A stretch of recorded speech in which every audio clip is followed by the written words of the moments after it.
We zijn inderdaad gisteren aangekomen op Bonaire. Zoals de mensen op Bonaire waarschijnlijk al gewend zijn, zien zij elke 4 maanden weer een grotere oefening plaatsvinden. Dat wordt eigenlijk altijd gedaan door de militairen vanuit Curaçao. Mijn eenheid, ik ben een compagnie van de Landmacht, van de Luchtmobiele Brigade uit Nederland. Ik ben gestationeerd voor 4 maanden op Curaçao. Als er bijstand nodig is, als de lokale autoriteit om vragen, moet ik met mijn eenheid in staat zijn om Curaçao bijstand te verlenen. Maar ook Bonaire valt zeg maar onder ons gebied van verantwoordelijkheid. Dus om die reden zijn wij hier, om het eiland te leren kennen. En niet alleen het gebied, maar ook meer de mensen te leren kennen. Dus wat speelt hier zeg maar maatschappelijk.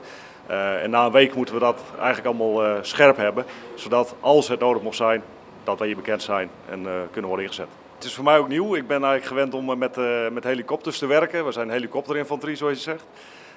Maar gisteren was het in één keer met de Pelikaan zijn we vanaf de marinebasis Parera 4 uur heen gevaren. Dat was wel een beleving.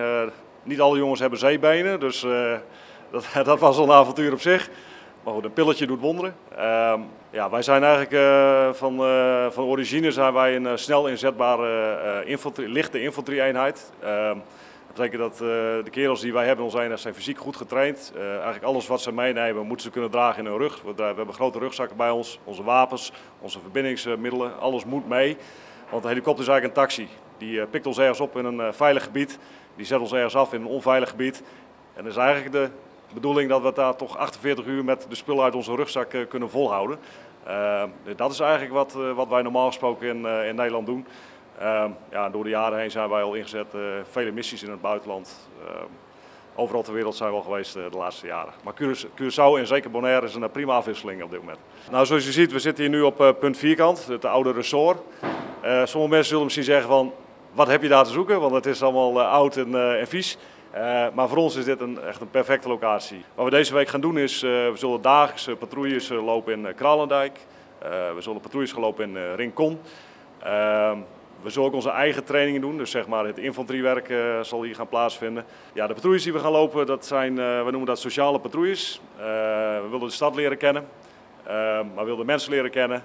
En uiteindelijk wil ik dat mijn pelotonscommandanten beeld hebben bij Kralendijk en beeld hebben bij Rincon. Dat als het ooit zover komt, en ze moeten daar helpen, dat ze weten hoe het eruit ziet. We proberen ook een beetje uit te stralen dat we er niet zijn om een gevechtsoperatie daar te gaan uitvoeren, maar juist daar bezig zijn om kennis van de stad te krijgen.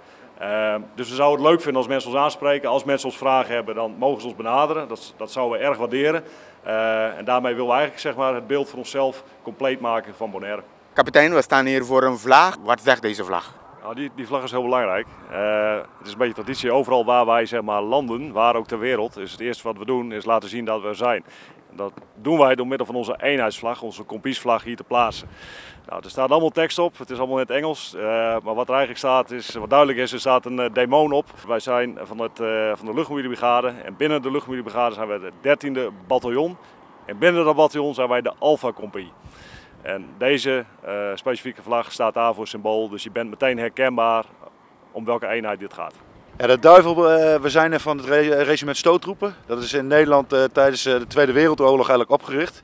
Vlak na de Tweede Wereldoorlog zijn allerlei eenheden naar Nederlands-Indië gestuurd. Een van de eenheden waren de stoottroepen.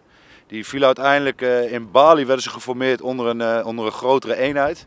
En daar hadden ze nog geen logo of embleem aangehangen. Alleen Bali is van jongs af aan het demoneneiland. Dus vandaar de demonenkop. Kapitein, we staan hier bij een hele grote maquette. Wat is dit eigenlijk? Ja, nou dit is inderdaad een maquette. Wij gebruiken dit voor de planning van operaties.